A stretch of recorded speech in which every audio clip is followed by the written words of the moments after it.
And Jamie can edit it out, so it's fine. Our marketing team. Leanne, do you got any questions or anything? No. I don't You seem think pretty so. chill. Yeah, I mean, it's all like I know all the answers because it's just like our life experience. So Yeah. yeah, it's not fun, but it's definitely easier to talk about it now since I feel like it's far removed. I think like 6 months ago we were still like too close to be really like Yeah. objective, but now it's easier to talk about it because it feels like it's more in the past. Yeah, it's definitely one of those things that time does heal, but then it's the waves. Hmm. It's like the ocean. I like to say it's like the ocean. Yeah, Sometimes the ocean is calm and sometimes there's a storm. that's right. Yeah, Allison had her like twice yearly mammogram a couple weeks ago and her oncology appointment. So it's like, you're kind of going along and things are fine. And then it's like, oh yeah, cancer. Yeah. Still have to deal with it. Yeah. And then skin anxiety hits and it's Mhm. just it's difficult. Yeah. Thank you for being here. I really appreciate you guys taking the time to, talk to our constituents. Of course. Lysandra, Greg, do you guys have any questions? No, Not yet, no. I think not yet. good. Debbie, I was looking at the picture that I sent you of us, and that picture was like from 5, 6. It was not recent, but I just got new glasses, and I'm like, whoa, I've already had. Why do I look the They're the same? same Exactly the glasses. same. I got the same glasses, not. That's hilarious. Like, I look the same. I thought that was a recent picture. No. That's crazy. Well, your style hasn't changed then.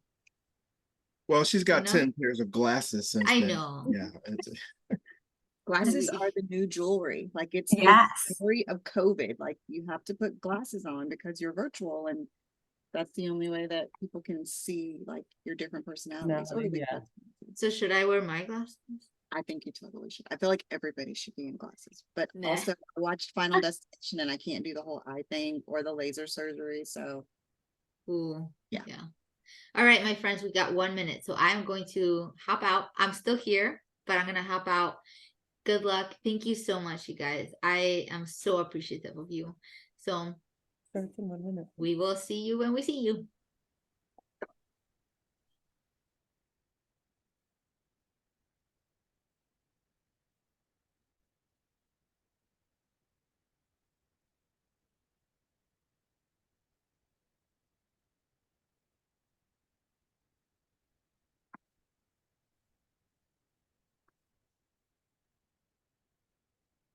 I wish you could see my setup. It's pretty sure.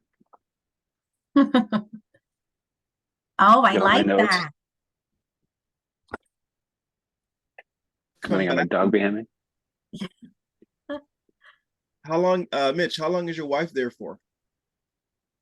She's there for a week. So she went there last Saturday and is coming back this Saturday. Awesome. Have you been able to talk to her every day? Most of the days. Yeah. The cell reception's pretty stagnated out there. So, Okay. but that's cool. I take it having a good time. Oh yeah. She's learning to surf and That's so awesome. Yeah, we were actually talking about it's funny, we were talking about visiting Costa Rica. I got quite a few military friends that have retired there. Their family members have retired there, and so it's been on my list for a while. And we were just recently talking about visiting. So we're still working out the details, but yeah. My husband visited in May as a part of his trip with his MBA program, and he loved it. He said the food was great, the atmosphere, everyone was like super kind. He would definitely go back. It was on, and it's so they were able to go to like do the beach, but also like they went and they visited like a coffee farm. I mean, it was perfect. Yeah. Yeah, that sounds real cool. And I hear that the cost of living is pretty reasonable. Yeah. And if Out of you're, all destinations we could go to, right? yeah, yeah. Yeah. And if you're like, let's say you want to relocate and you want to open up a business there, there's a lot of resources within the government to help folks that are moving in invest in businesses. So something to think about. Wow. Yeah. Good to know. Yeah. It's great. Let's get started. Welcome. This is the YSC Co-Survivors Invisible Challenge of Caregivers webinar, and I have some wonderful panelists here to present their experiences as in their cancer journey.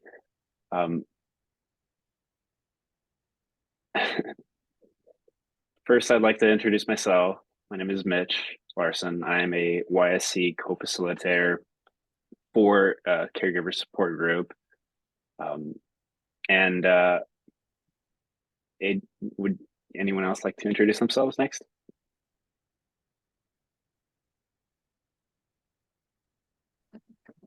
I'm Greg Harvin, fellow co-survivor, and this is my lovely wife, Lashandra. Okay. I'm Allison Mertzman. And I'm Leanne Mertzman. She's the co-survivor. Hi, everybody. My name is Adriana Valencia. I am a bilingual social worker. So happy to be here. Wonderful. I'd like to take a moment to say that this webinar is not just for co-survivors. We hope everyone gets a chance to live stream here or to check it out on our YouTube channel, the YSC YouTube channel. But I'd like to provide some information next, which is that please use the chat, the Q&A chat on this webinar to ask all of your questions. We'll try to answer all of them, but keep in mind that there might be a chance that we miss your question, and I apologize if it comes to that. But you can find it at the bottom of this webinar. I think it's right next to raise hand. Just click on that and then type in your question and hit enter, and then I'll get to it and pass it along. Okay. Let's send it to Adriana to take it on from here. Hi, great. So again, good evening, everyone. I just wanted to say I'm so excited to be able to be part of tonight's panel. I have to give a shout out to Deborah and the YSC team.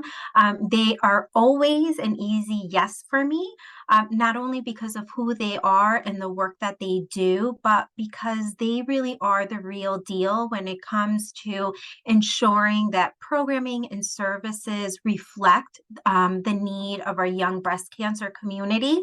And today's conversation is no different. When I saw the description of tonight's program, I quickly shared with Deborah, say no more, I'm in.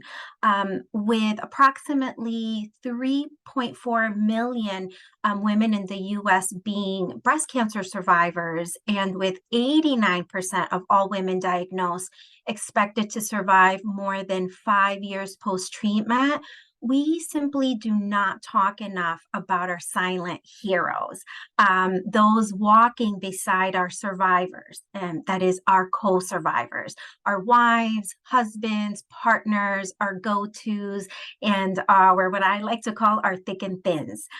So I wanted, before we delve into the subject, I wanted to make sure to give our panelists, our couples, a few minutes to share their story, if that's okay. Allison and Leanne, Lashandra and Greg, just a little bit about you as a couple and your experience with breast cancer.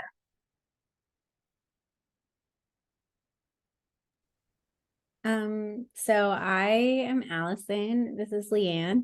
And I was diagnosed with breast cancer at 36 years old in September of 2021.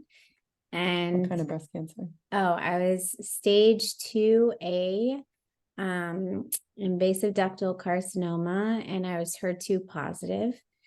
So, yeah, I went through 6 rounds of chemo, and I think it's 17 rounds of Herceptin and Perjeta.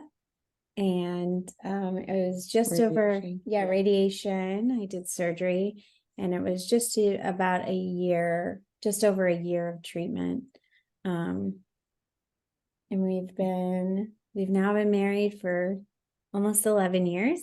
And when I was diagnosed, we were married for almost 9 at the time. We have 2 kids, and at the time that you were diagnosed, they were 3 and 5. 3 and 5. So that was a struggle. Yeah. What else? Mm-hmm. Thank you.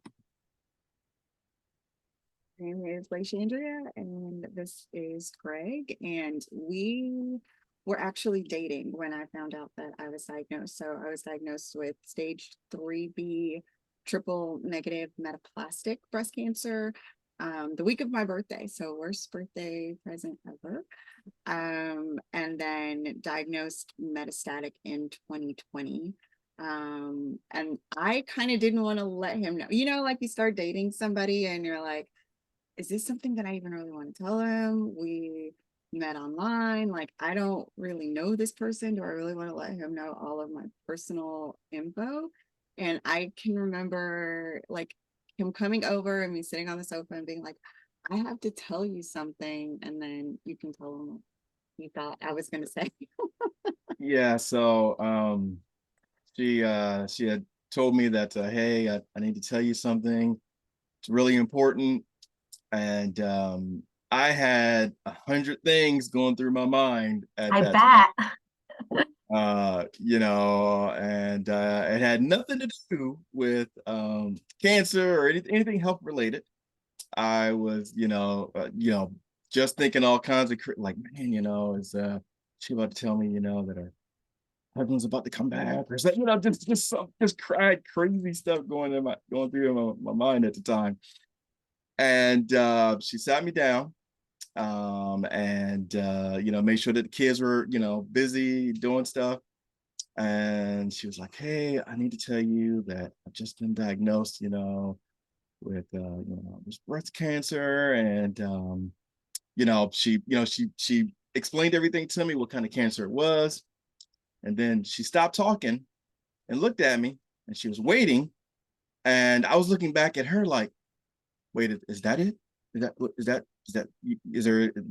nothing else? And she's like, no, that's what I wanted to say. And it's like, oh, okay, all right. Well, we can handle this. I can deal with this. This is all right. We're gonna be all right. You're gonna be all right. God's got you. I'm here now. You're gonna be okay. Yeah, I've done all of the surgeries and treatments and things like that. And he's been going with me to my appointments and everything since day one. So He sounds like a keeper. What do you guys think? I guess I'll keep him. Oh, well, thank you so much for sharing your stories. So let's get started. I think we can all agree that no one is ever prepared to hear the words "you have cancer," especially at such a young age. And I think all of us can agree that cancer rocks your world upside down. Right? Looking back at your cancer journey, I would like to ask our co-survivors, reflecting on the early days of your partner's diagnosis, if you could describe it in one word, what would it be? And what about that time made it feel that way for you? For me, the word I would say is dread. Allison had a lump, and you had the scan and several things happened like quickly. So it was like 1 week, everything was somewhat normal. And then like a week later, like how long was it that it was quick. But I remember that you were getting a call from her doctor. And so she woke me up and was like, do you want to be here for this? Because she had a feeling, but we hadn't been told for sure. The scan wasn't good. My very first, like when I got the mammogram and the ultrasound, like it was not good. It was not a good. Yeah. It wasn't. They weren't hopeful. They weren't, Optimistic, yeah, yeah. they weren't looking at me like, it'll It's not, probably it's be not fine. cancer. Yeah, they were like, we caught it early, was what they told me. So I just remember listening to that first phone call. I mean, you started crying immediately, and I just felt dread because I knew I couldn't do any of it for her. I knew that this was gonna just rock our entire world. It was gonna, but like it's just a tunnel. We had no idea how long it would go on. At that moment, we didn't know if there would be chemo, we didn't know if there would be radiation, we didn't know if there would be surgery, we didn't know how long it would go on. There were just so many questions, and it felt insurmountable. And so I just remember the beginning, just trying to stay present and not go to the like, this is going to be bad, this is going to be bad, and just keep my head focused on like, she's already panic stricken enough. Like, I can just be the one who's here, even headed to listen to the questions and take notes. But yeah, it was like underlying everything was just dread and insurmountable fear. So Thank you. Greg? So for me, at the time, I guess the word that could sum up my mindset at the time was encouragement, because that's what I realized that she needed the most at that time. She was going through a lot. It was, the doctors, all the different doctor visits that we went to, and them trying to explain everything that she had to go through. There were multiple trips to MD Anderson up in Houston, cancer center up there that had to be made. Just trying to, with the kids, trying to explain to the kids what was going on. And so I felt that what she needed most from me at that time, besides, support, was just my words of encouragement that, baby, you're going to be all right. Okay. I understand. I know what the doctor just said. Okay. I know what they're saying we're going to go through, but you know what? You're going to be okay. And that was just, and so I felt, my main role was just to encourage her on a daily basis through everything that she was going through. Yeah.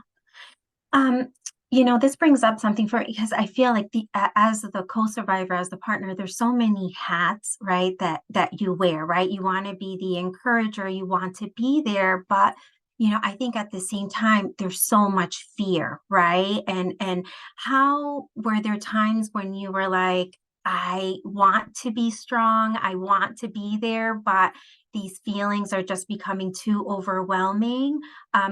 Did that ever happen? And if so, how were you able to handle that or deal with it? do you remember that happening?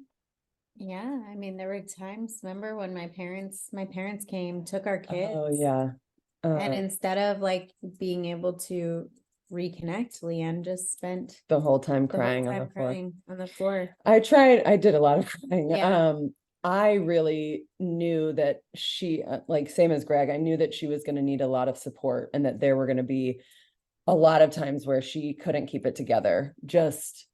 Knowing I rarely kept it yeah, together. I don't know time when I kept it right. together. Allison is a very like realistic, like, I can't say you're going to be fine, because she will be like, you don't know that. That's not what the doctor said. Like, she's very like, we have to go by what was said and what the percentages are and those sorts of things. So I knew that I just needed to be there to like remind her of the things that we knew and the things that we could do and the things that were in our control. But there were definitely times where, I think for the most part, I was able to be present with you and to push down all of my being overwhelmed and feeling like I was completely underwater and I couldn't take any time for myself. Like, I think I tried really hard to not let that happen until after the kids went to bed. I would read with the kids. They were so little. And so we had like a book about cancer and what that was going to look like. And we would just read it on the floor of their rooms and cry. And Allison would be in the next room, but like, we couldn't go in there. We couldn't touch you. It was also COVID and the kids were going to school. So we really had to be careful about, about everything. because I had multiple blood transfusions. I did not fare well on chemo. So I had a lot of infections and a lot of other health issues that came from it because I just didn't do well on chemo. Right. So it was like, Allison's parents came to help a bit, and they basically were in charge of all your like medicines. And it was just a constant stream of like, okay, these are the symptoms she's having. These are the medicines we're trying, this and this and this. And so during that, I just tried to go and stay as focused and on task as possible. But yeah, there were definitely times when I broke down and could not handle it. And I would leave or go drive or just be like, I need to, it was hard. It was really hard. I would agree 100% that it was hard. Having said that, I mean, I have to be honest. I relied a lot on my faith. I relied a lot also on my wife has a huge family, and so we had a tremendous amount of family support as well that came and walked through with us. She has a huge family from Dallas, and there's not that it's a couple hours drive from here to there, but they really came out, they really supported us, and that helped me, because it was hard, and I did my best when I knew, when I saw everything that she was going through, to just try to keep it together, right? And especially in front of the kids, right? You got to be strong and keep it together, and do the best you can, and like she was saying, sometimes you feel like you do, want to cry and break down, and I have my times where I just went to one corner of the house, or whatever, and just you know refreshed myself and got myself back together, but when I was with her or in front of the kids and with family, I just did my best to just continue to be strong, hold my head up, and let her know that it's going to be okay. You're going to be okay, baby. Yeah, yeah. Thank you both so much for sharing that. I think it's, you know, the importance of showing yourself kindness and grace. It's so important, right? Because the task of being there, like we said, is you want to be able to be as present as possible, but also understanding that, excuse the word, this is fucking hard on so many levels, right? Um, as a partner, as a parent, and there's adjustments that whether we like them or not are happening, even like, right, even as wonderful as it is having family come over, right, roles change, right? So whereas before, right, you might have been the king and queen of your home, now you're kind of having to check in or not with others, and that can be difficult, especially when we value our independence so much. So I guess, right, for the couples, what were some of those adjustments that you saw that needed to be made, and how did you fare out with them? Greg, do you want to start this one? Oh, you're on mute. There we go. Sure. So for me, a lot of the adjustments had to do with the kids. So we have 4 kids. Okay. And so there were times that she just needed to rest, she just needed me to be able to just, whether it's, getting them to school, picking them up, making dinner, just, she just needed me to step into that role and to make sure that, all the kids had everything that they needed. And that they knew, that, hey, mom's going to be okay. Mom's going to be all right, because that's what I told them repeatedly. I never said anything else other than that. They had questions, they had concerns, and I did my best to answer all of them, and basically to keep the normalcy, right? For them, my whole thought process at the time was, okay, you know what? mom's going through this thing, you know, she's going through these treatments, she's got all these doctor's appointments. But for the kids, I'm like, nothing's going to change. Your routine is going to be the same. Dad's going to make sure that everything that needs to get taken care of is going to get taken care of. You know, and yeah, mom's over here, maybe she's going to bed a little bit early, you know, maybe she's, you know, she needs a little bit more rest, you know, that's fine. You guys got, you know, and whenever there was issues or blow-ups or whatever, you know, fires that had to be put out, I was like, you don't worry about mom, talk to me, what's going on? Dad's gonna handle it, we're gonna take care of this. But that was also difficult too, because you're used to, you have these routines and you know, like, well, this is what I normally do and this is what he normally does, and your kids get used to that. And then now all of a sudden I'm a patient, and like you mentioned, you know, I have a big family, so mom is back, and mom is not only telling the kids what to do, but I'm her kid, so she's telling me like, you need to go to bed, or have It's you like you're 12 all over again, right? And mom's telling me what to do too. Yes, you too.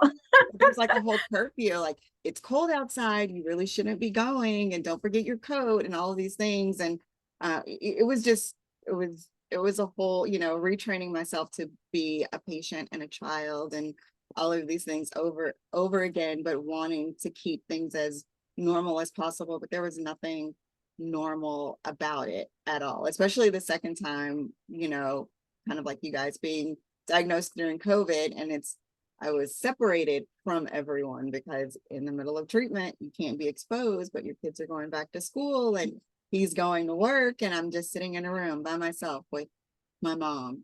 Exciting times. It was great. Did you want to say something on that? Which part? The COVID part? Oh, Just yeah. Being in a room. Being in a room by myself was a lot. And our youngest, I think was probably hit the hardest because I was at home with her. And she literally went she went to preschool for the very first time about 2 months before I was diagnosed. So, because like I said, at the time she was 3, and she already had a bunch of medical. Our youngest was born with something called transposition of the great arteries. So she had open heart surgery and was used to doctors, and like that is, so this brought on a whole different kind of trauma for her to watch me go through it when she was already very used to going to the hospital and getting surgery and doing all those things. And we found my youngest was absolutely hit the hardest. And because of that, she didn't want to be with other people. She didn't want to leave me alone. She was very, the fear that my 3-year-old felt was probably unlike any fear than the rest of us felt. Like she definitely had the most difficult, we would read the book every experience. single night that talked about what cancer looked like, and it was all about how your routine is going to be a little bit different. But same thing. I mean, we really tried to make the routine as like normal as possible for the kids. One of your parents always went with you to appointments, and so I could do kid stuff and homework and bath time and all that. But I just remember like their room was right across the hall from our room. And it would be like basically all of chemo, like even on week 3, you would have a day or 2 where you were okay. But like when that happened, she would come out and do work because you would be so behind on work. And so like there were nights where I would text and be like, can we come in? Or like you'd be asleep and I'd walk Rosie over and we'd like give her a pat or a hug and then like walk her back to the room and just hold her and cry and answer all the questions because I mean, she knew it was bad and she knew there was going to be all these changes, but she didn't, they don't know what it's going to look like in the end and if it's ever going to get better because it feels like it's never going to get better. And for, like the thing about chemo, which all cancer patients know at this point, like it runs the gamut. Some people do okay and they're like, I'm a little tired, but I'm doing okay. I was on the other end of the spectrum where I couldn't eat. I lost a ton of weight. My entire body hurt. I had fevers. I was neutropenic.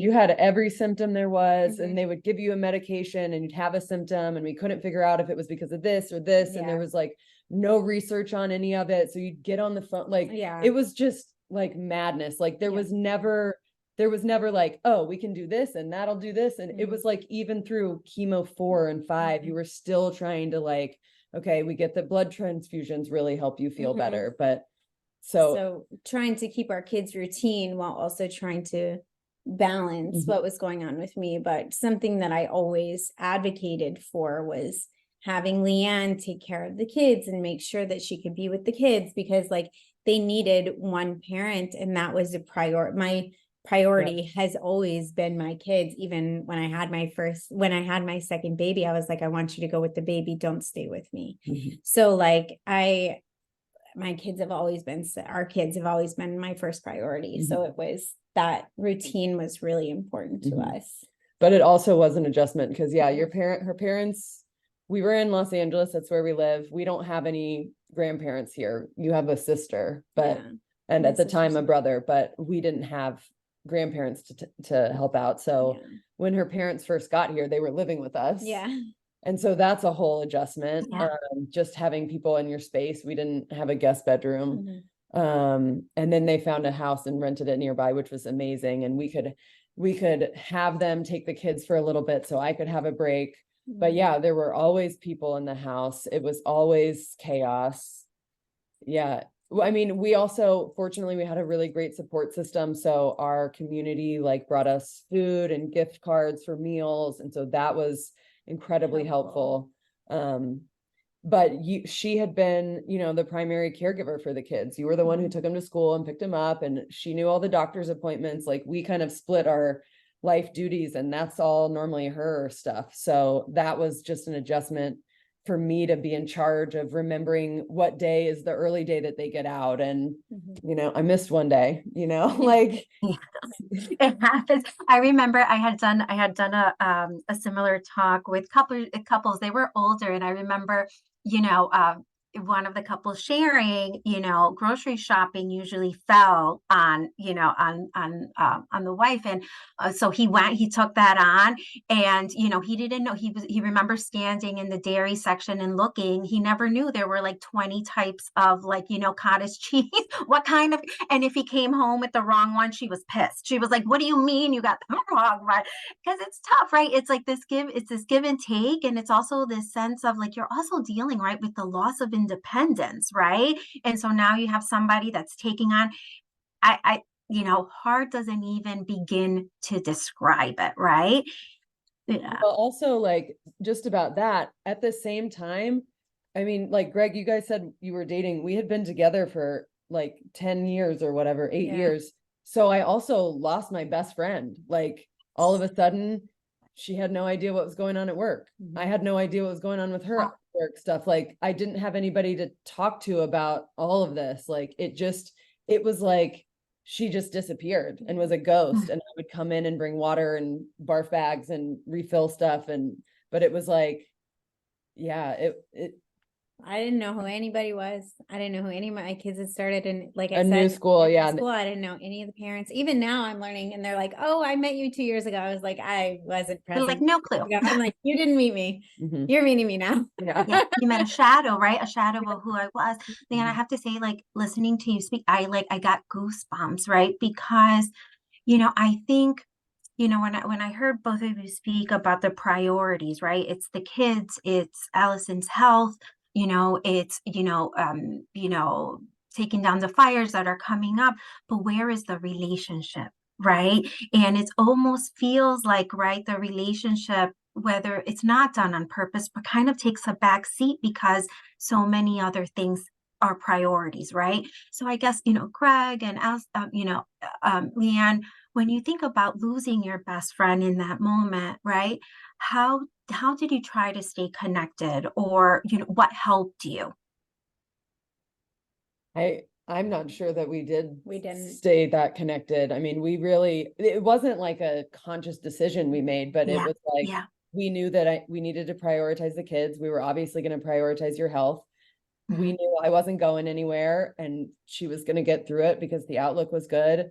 So the prognosis was good. It was just a matter of like, I wasn't even worried about that. I was like, we just got to get to the other side. I mean, that became a big issue to deal with when it ended, Yeah, I was because gonna we say were the last 6 months that we has were been something. two separate people. I had just gone through this whole experience, and she had gone through an entirely different experience, and we had both been living in the same house, but we didn't know each other at all. It was really difficult. Yeah. And I think, I mean, to help me with the piece on like just losing my best friend, I tried really hard to rely on my other friends. Like, I knew that normally if I needed to complain about like how hard it was to do all this stuff without Allie, like I obviously couldn't complain to her about it.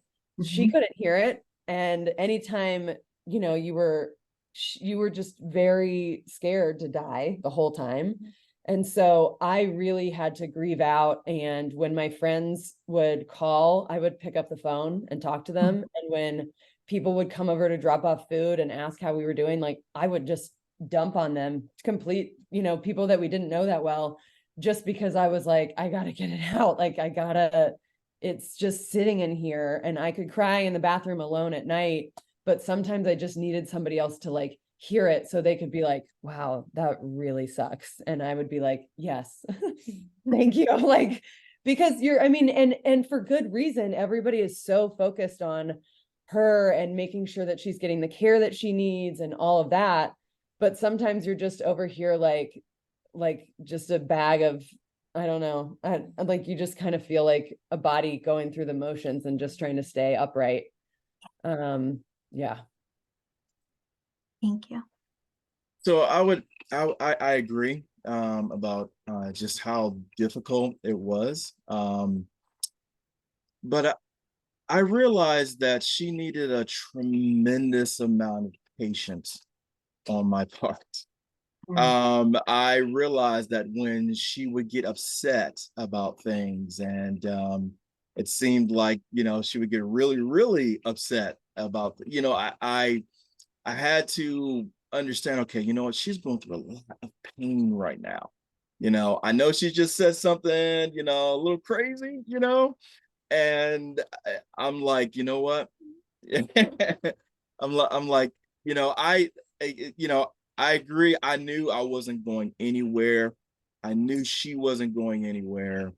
But I had to have a lot of patience and try to understand what she was going through, and that, you know, there were good days, there were bad days. During that time was mostly bad days, you know, for her. But you know, just try to comfort her as much as I could. And I had to, I guess that word patience was something I kept in my, you know, and in the forefront of my mind, during, you know, the worst times, and just try to think about what does she need from me. You know, and I knew, and you know, again, it's a whole new set of challenges going through this when you're getting to know each other. Um, and we were a blended family on top of that. That's a whole nother dynamic, you know.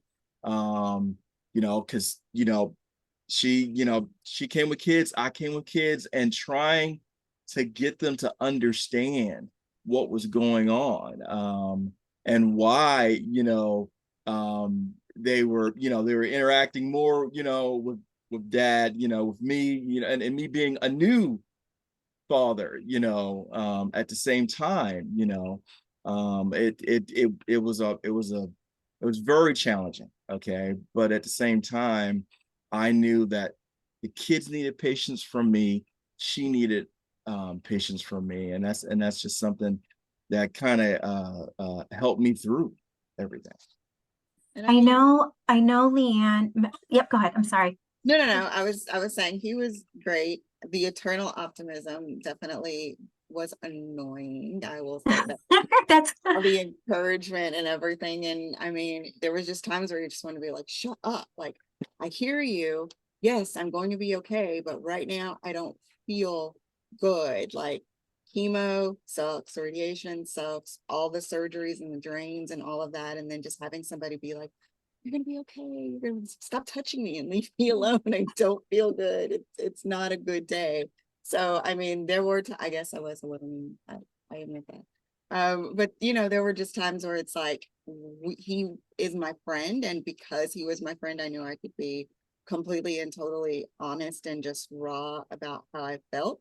And then and going through it, you don't think like, oh, I'm, not being a nice person, or, I should be showing the good side of myself. But it's like we can say we went through better and, worse, and sickness and health and all of those things, like right at the beginning. So at this point, I'm like, well, you've seen the worst in me. Hopefully it can't get any worse than this. Yeah, so thank you for sharing that, because I think that's keeping it real, right?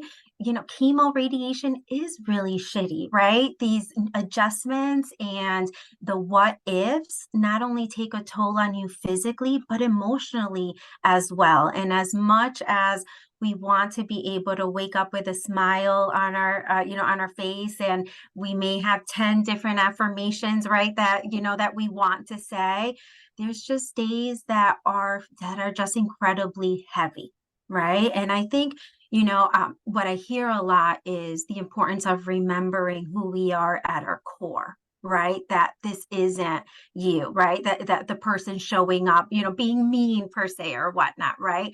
That's your best friend.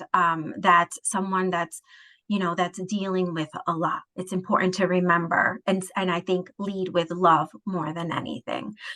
Greg, I know Leanne spoke a little bit about what helped her, right, deal with some of these difficulties, whether that was, speaking with friends or strangers and just letting it out.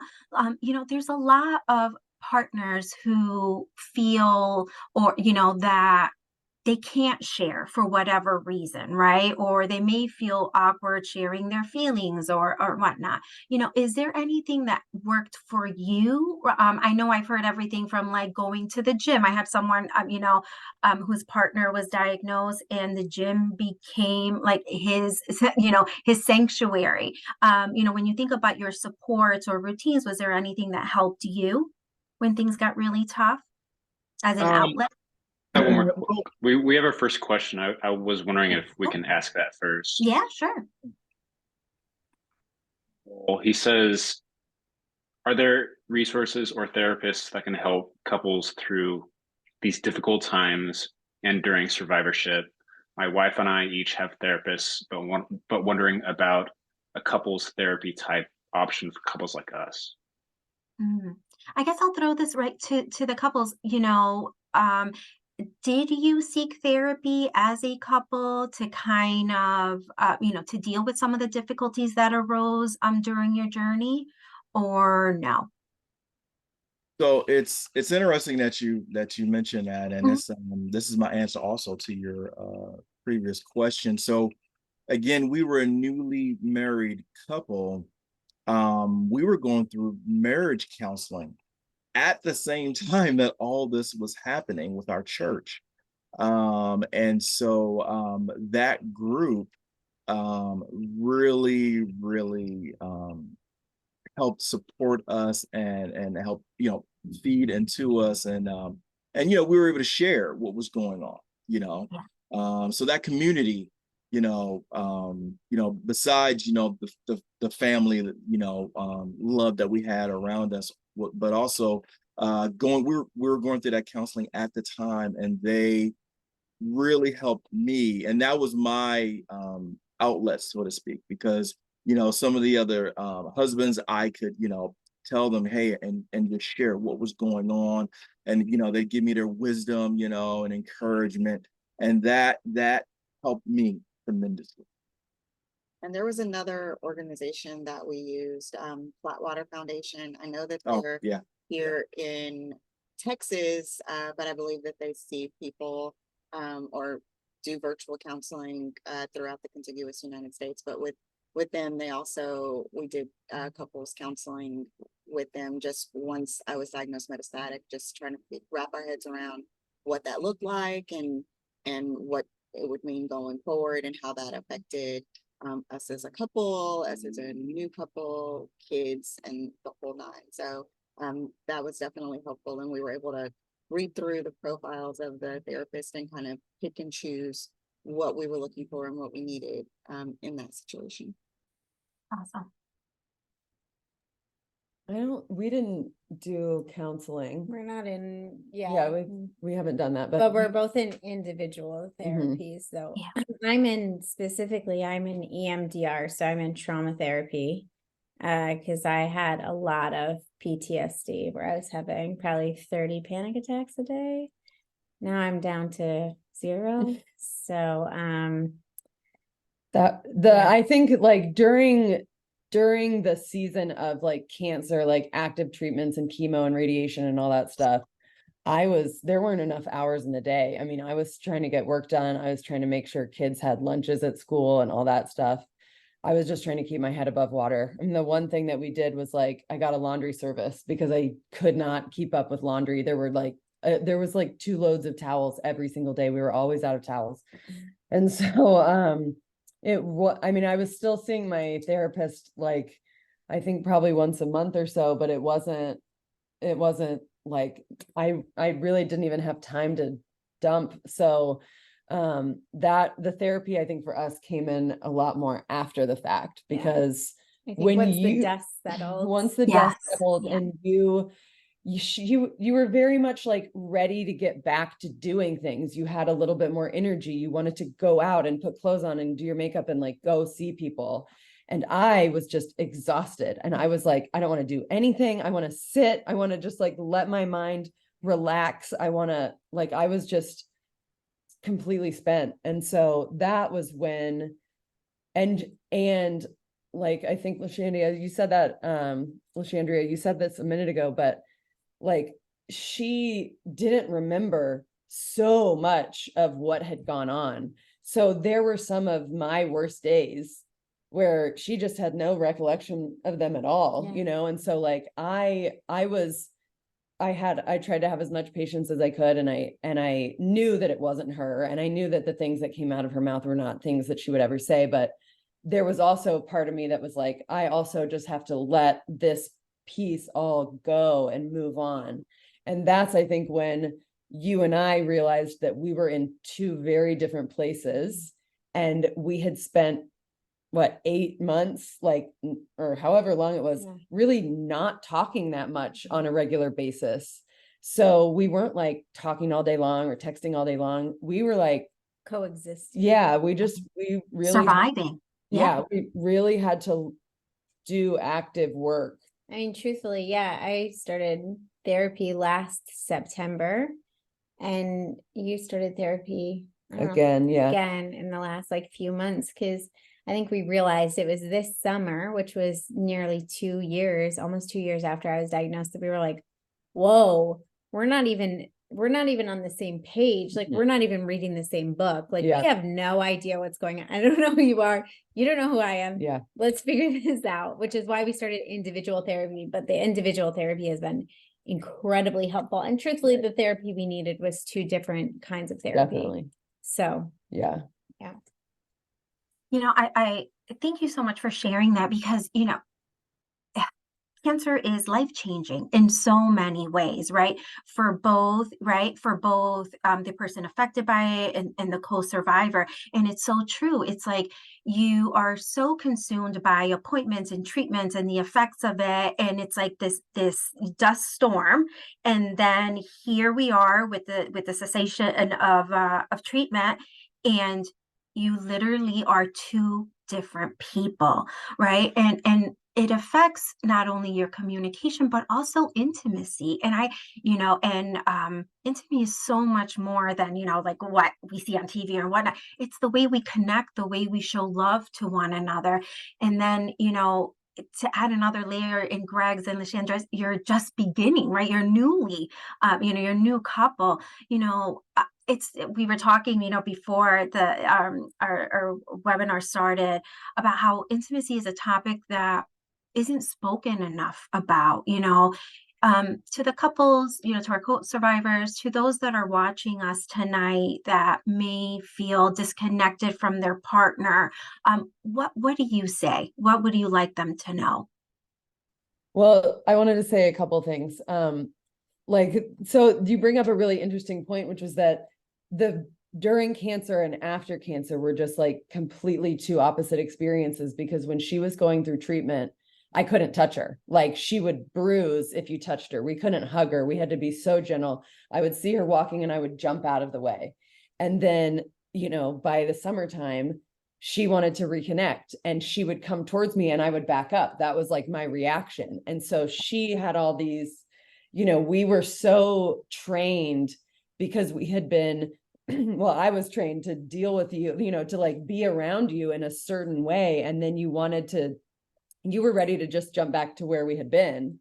And so that was a big challenge. But I think one thing that we did to help the communication, which helped everything, was that we basically agreed that anything that happened that was said or done, or like any actions that we took during cancer could not be evident, like could not be used going forward. Like we couldn't be upset because she had done this thing or I had done this thing like during chemo. That was all. We had to push it off the table and be like, we are going to be this going forward. Like it was like, that was a piece that we had to get through. And now we can focus on moving forward. But I think the intimacy part is really hard just because like it's not just that you have to like reconnect, but you're so out of practice that you don't even like, we didn't even know what each other wanted. Yeah. For it to have intimacy. We were like, what does that even look like? Right.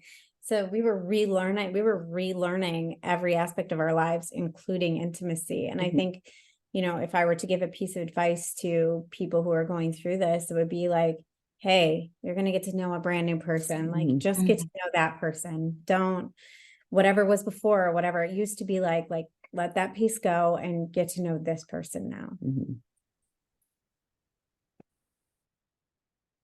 Oh, you're on mute, Greg.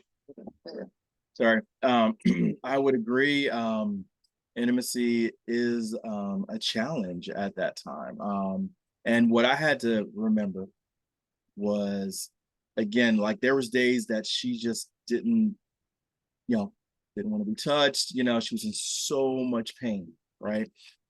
So my advice would be just keeping in your mind that, hey, okay, this is a season that your loved one is going through. Okay, they're going through this period. It's a temporary period that they're going through where they just need you to be as patient with them as possible, and understand that, okay, you're going to have that opportunity to reconnect, and things might be different, later on, at that time. But right now, when you're going through it, and you want to connect with them, but they're just not able to, you have to give them a little bit more grace, a little bit more understanding, and just be very supportive, but understand that, hey, there's going to come a time when the intimacy is going to come back. They're going to want to reconnect. Okay. And you need to be there, you need to be open, you need to be willing, and if things are different, okay, then you learn, hey, things are a little different now. Okay. So then that's something that basically I had to, come to a realization of, right? That, hey, intimacy is important in any relationship, and any marriage and everything. But at the same time, okay, this is something that she's going through. This is not something, that she can deal with right now, and that she just needed me to be patient and understanding at this time, and realize that, hey, intimacy, it doesn't go away forever, right? It just goes away maybe for a short period, while you're, Well, I feel like Leanne said it best when it was kind of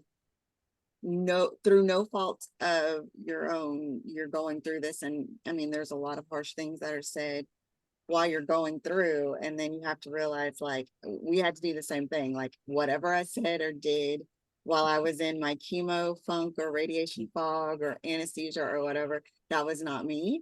I'm a new person. Hello, welcome. But then getting to know myself post-surgery, the body's not the same, things don't feel the same. Like, oh, I'm rubbing your arm, but it's like, oh, I can feel that on my leg. Like, what happened? So like, what's going on? It's a really weird sensation. And so in order to feel sexy and to want to be intimate and all of that, you have to like look in the mirror and get to know like, okay, this is Andrea and this is who I am now, and things look different and they feel different and I don't feel the same and I'm not the same person. And once I was comfortable enough with myself, then it's like, okay, now I'm okay with you, you know, being intimate or seeing me like that. But then there were still times where it was like, okay, this is weird. And now, no, I changed my mind, and realizing like, okay, I know that I want to be with him, and you know, and I know that he loves me and I love him. And even though he's reaching out and wanting to connect, like there was like several months of a lot of patience, because I'm like,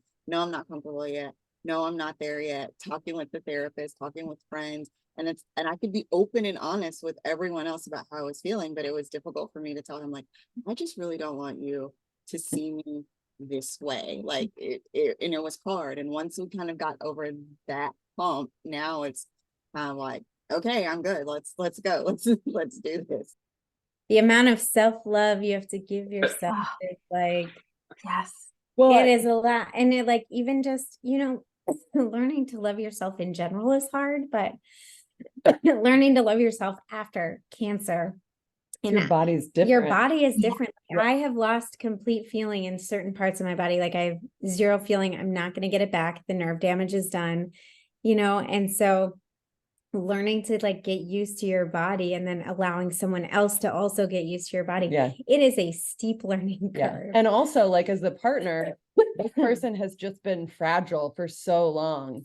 So like then once you are intimate, like it just feels different, because you like if I accidentally graze something or you put, you know, like I would touch your hair and then I'd be like, oh God, like don't, you know, like you just, it's also just tricky, the mechanics of it, because it's hard. I mean, it has been hard for me to stop seeing her as somebody who spent months like almost dead on a bed, you know, and start seeing her as vibrant and as like, you know, you have to make a conscious effort to do it, you know, and just to be comfortable with all that stuff. And you're going to get it wrong and you're going to mess up sometimes, but it's like part of it. And forgiveness. Yeah. A lot of forgiveness, yourself, your partner, and vice versa.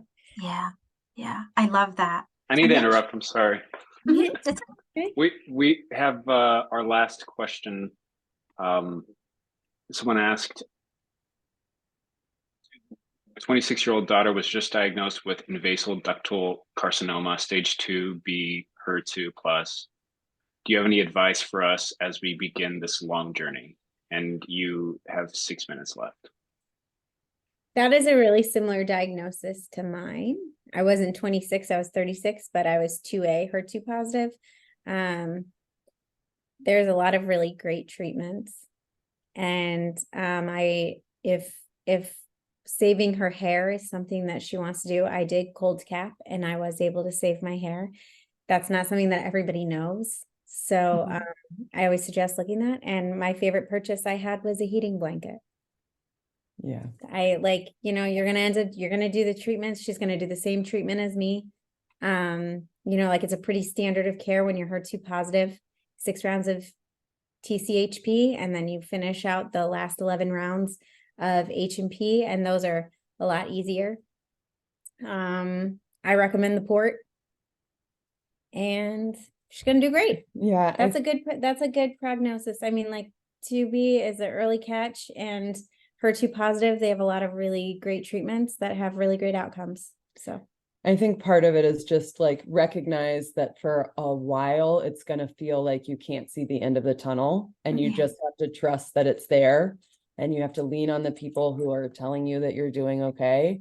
And then eventually you get to a point where you start seeing the end of the tunnel, and it does get easier, but it's just, you kind of have to hunker down and realize that this is going to take over everything for a while. And it's just part of it. It's not worth, I mean, you're going to grieve your old life and you're going to wish it was different, but you have to get up every morning and do it the same anyway. So I love that. I know we often remind folks, sometimes it's just really one foot in front of the other, some days, right? But light will come in again. It will. And Oh, definitely as the Mhm. caregiver, take lots of notes.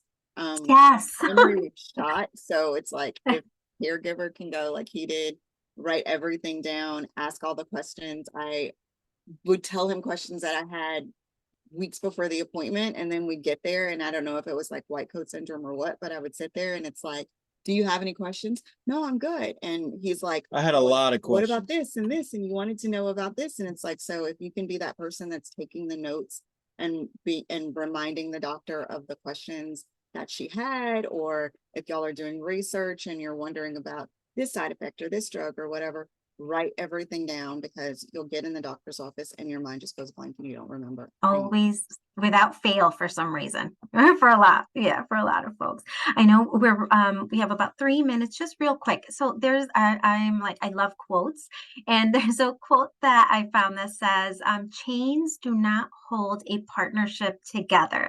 It is threads, hundreds of tiny threads which sew people together through the years. To our co-survivors, what advice would you give to other co-survivors who may be feeling those threads being frayed and may be feeling alone? With what words of hope would you like to leave them with? I would say that just know that you're not alone. There are, organizations and support groups out there for you. You just have to reach out and they will help you walk through this. You don't have to walk through this alone, and understand that it's a season that you and your partner or spouse are going through at this time. Okay, but just know that you're going to get on the other side. We're here to tell you that you're going to get through it and you're going to get on the other side. Okay. Thank you. Yeah, similarly, I would say like find your support system and really allow yourself to use them. You don't need to have any pride and not take any gift cards for dinners or anything. Like if somebody is offering to help, let them. And find your support system and allow yourself time to cry or to just let your feelings out however you need to, because you're going to have a lot of feelings too. There's going to be times even where you're not like I didn't go through chemo. I had chemo brain too. You go through all these things together. But the doctors and everybody are making sure that this person stays healthy and alive. So find people, whoever it is, or yourself, to make sure that you stay healthy and alive. And if that means, like, there were weeks where I cried every night alone in the bathroom. And it was like, I just needed to cry because then I could go back out in the bathroom and go back to the house. It was like, just do whatever you have to take care of yourself, because your partner is going to need you so much. Those threads may feel like they're getting frayed, but there's so many of them. Like, you're not going to go anywhere. Your partner's not going to end cancer and not want you anymore. Like, you guys are still going to be okay. You just have to trust the foundation that you've built and trust that you'll always come back to each other. But it is hard, and it doesn't do anybody any good to pretend like it's not hard. Just recognize that it's going to be the fucking worst time of your life, but that you can get through it. I fucking love that. Yeah. Absolutely. Yeah. Oh, thank you so much. Thank you, Leanne, Allison, Greg, Lishandra. You are all rock stars. I can't thank you enough. I'm a true believer in the power of sharing our stories, and in you sharing yours. There's so many folks I know that are going to feel they are not alone, and you've given them hope. Thank you. Mitch? All of our panelists, and thank you, Adriana, for helping host this. And thank you for our YSC community and our audience for being part of this and for asking your questions. And I hope you enjoyed the panel. You can also find the recording of this on our YouTube channel, which is at YSC Young Survival. When this session ends, there will be a pop-up that comes on, evaluation. Please take the time to answer it and share your experience and tell us what you thought of it. That will help us be able to find some good topics like this in the future. So Thank you so Thank much you. for having us.